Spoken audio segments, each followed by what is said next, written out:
Merci. Donc, pour vous souhaiter donc bienvenue à cette deuxième édition du matinal de l'immobilier d'entreprise. En restant sur hier, je vais revenir sur 10 ans avant. En 2005, il y avait ce qu'on appelait les codes, avant 95, il y avait ce qu'on appelait les codes des investissements sectoriels, notamment le code des investissements industriels, qui faisait que le Maroc a été splitté en plusieurs zones. Et ça passe bien sûr par la mobilisation du foncier public pour attirer les investisseurs à s'installer dans des zones qui sont généralement délaissées par les investisseurs. Alors, pour revenir à ta question, réserve foncière au niveau du Maroc, déjà, le constat a été fait.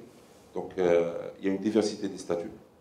Statut domaine privé de l'État, domaine public, habous, collectivité, terrain collectif, et j'en passe. Et chaque terrain, chaque statut est complexe et ancien, classique, qui ne répond pas aux attentes, qui n'a pas évolué pour pouvoir répondre et constituer le levier qu'il se doit pour attirer les investisseurs. Sur le plan du Grand Casablanca, j'ai quelques chiffres donc, qui sont l'émanation d'une étude récente de 2014. Donc, le bureau d'études a parlé de 2 zones industrielles. Les chiffres sont à débattre. Parce que quand on parle de zone industrielle, est-ce qu'on a pris en considération les zones informelles, qui constituent aussi une réponse pour les investisseurs, parce que les utilisateurs finaux. Casablanca concentre 30% du parc national des zones industrielles. 58% des zones industrielles à ce jour sont aménagées par le public.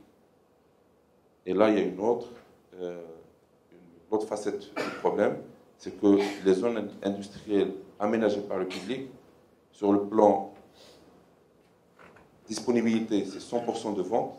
Sur le plan valorisation, on peut être optimiste. On est à 15-20% de valorisation. Et les terrains, donc les cahiers de charges qui ont été établis ou conçus par le passé, étaient mal foutus. Et il n'y avait pas donc de conditions de préemption, de conditions de valorisation dans les délais pour pouvoir disposer des terrains si jamais le projet n'est pas réalisé. Un autre chiffre que je voulais partager avec vous, entre la période 2010 et 2014, juste 200 hectares ont été autorisés. Ça fait aujourd'hui. C'est aujourd'hui. Je reste sur hier. Restons sur hier. Restons sur hier.